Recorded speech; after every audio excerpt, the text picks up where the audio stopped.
I think this has got to be the most disgusting orange colour varnish I've ever seen in my life.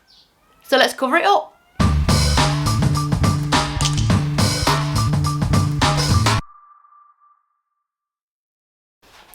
As you can see, I was an eager beaver and got carried away with some of the prep work. So I've already cleaned this, I've filled some imperfections, and I'm in the process of giving it a scuff sand. That's because I'm going to be using silk mineral paint for this. It does need a scuff sand, or you can use Bond Emboss primer where you don't need to sand, and that will give silk mineral paint the grip that it needs to. So either clean, scuff sand, silk mineral paint, or clean, Bond Emboss, wait 24 hours, and then silk paint if you don't want to sand, or you've got a very shiny surface that you can't sand. So this piece is now all prepped. I cleaned it outside because it was so dirty. I brought it in, I gave it a scuff sand, and then I cleaned it again just because it was so filthy. I'm going to decoupage the drawer fronts using this brand new decoupage paper. I've got one in the packet here to show you.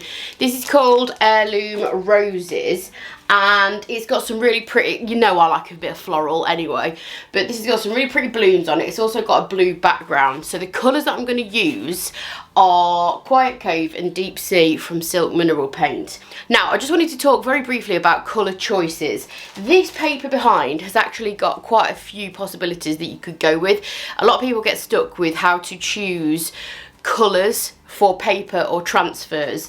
So for this particular one, I've chosen to pick out the darker blue tones in the background. However, you could also pick out the colours in the flowers as well, which are kind of like peaches, creams, neutrals, some deeper kind of earthier yellowy oranges there as well. However, the one tool that I do use quite often when I'm choosing colour schemes, or if I'm stuck, sometimes I'll just know instantly what colour I'm going to pair something with. But if I don't, these are fantastic. So these are Fandex, and they have them for chalk mineral paint. They also have them for silk, and there's one for metallics and wood stains as well. And they are a true to colour swatch of all the chalk mineral paints and all the silk mineral paints, as well as the other ones that I've just said as well. On the back of all the colours is a description, obviously along with the name of all the colours, and what this allows you to do is to see which colours make your transfer, decoupage paper, or whatever you're trying to match it with, what colours really work, because different colours have different undertones. So for example, Quiet Cove leans towards a cool kind of purpley toned blue, and some pinks are cool toned, some pinks are warm toned, etc, etc. It's only when you put them against other colours or in certain lighting that it really shows you what those colour combinations look like. Lighting does play a very important factor in colour, so depending on where you are in the world, depending on which way you are facing, north, south, whatever, also depending on the season, all of those different things can affect colour and what it looks like. However, what I can say is that these have saved me on numerous occasions. So all you need to do is, if you haven't got a clue where to start, you could just start by fanning the whole lot and just seeing kind of what looks nice. And then the good thing about these is that they are kind of separated into your range of blues, your range of greens, etc. So you could, if you know you wanted to go down the blue route with a particular piece, for example, you can get all of your blues out, and just within the blues you can see when you compare them to one another. We've got this one, which I think is Antebellum Blue. I should know, I'm reading the backs. Antebellum Blue, which obviously you can now see looks very greeny. Cobalt Blue, you've got Yankee Blue, which has got grey undertones. You've got Bunker Hill Blue, which is like a dark indigo blue.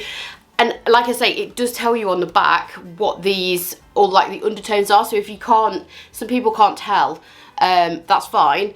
But it does tell you on here whether it's like a grey undertone or a classic dark navy, like in the navy. The descriptions are really good on the back. So you can pull your blues, for example, out, and then you can see which blue looks best against your paper, transfer, whatever it is. Because immediately, straight off the bat, you can take cobalt out of the equation for this particular paper. In my opinion, it just doesn't work. Even though it's a great colour, it just doesn't work for this particular paper that I'm trying to pair it with. So these two are a much better option, in my opinion. Not Antebellum Blue because it's too green, and they are Yankee Blue and Bunker Hill Blue. So these are amazing because it stops you having to buy all the different colours or tester pots in order to check whether your colour combinations are going to work. You can just get one of these and save yourself the trouble, and also they keep really nicely. It's a nice kind of card material. I've had this for years. So get yourself a fan deck. The other thing that helps you understand colour is a colour wheel or a book on colour theory, and it helps you understand complementary colours, like in this picture that I've just got from Pinterest. I use this quite a lot in staging, as well as when I'm kind of putting together colours on a piece. So the first colour that I did on this piece is Quiet Cove. Now, originally I did plan to do this as a base colour and then dry brush the navy over the top to give it kind of a distressed two-tone look. However, I changed my mind later on. I also undercoated the drawer fronts in white. Now, this is also a silk mineral paint colour. It's called Saltwater. All the products that I'm using I will link in the description below. As always, they are affiliate links, which means if you click on them, I earn a small commission, but it doesn't cost you a penny more. The reason I use silk mineral paint under decoupage is because it's got a built-in stain blocking primer, so I don't need to prime separately because that's taken care of. It's also got really good coverage for a white. Also, the white underneath the decoupage paper helps the colours stay true and vibrant. If you undercoated in a dark colour, those pretty pale florals would go a darker colour. They wouldn't be true to the colour that you see. They would take on a little bit of the colour underneath. So I always undercoat in white for those reasons. So here I'm just going over the Quiet Cove colour in the darker colour. I realised that this just needed a more simple paint finish. I wasn't going to go down the route of the original idea that I had, where I was going to dry brush the navy over the top and give it a distressed look. I just thought that was just going to take away too much of the focus from the paper. So I'm just going to do a really simple paint finish with this piece.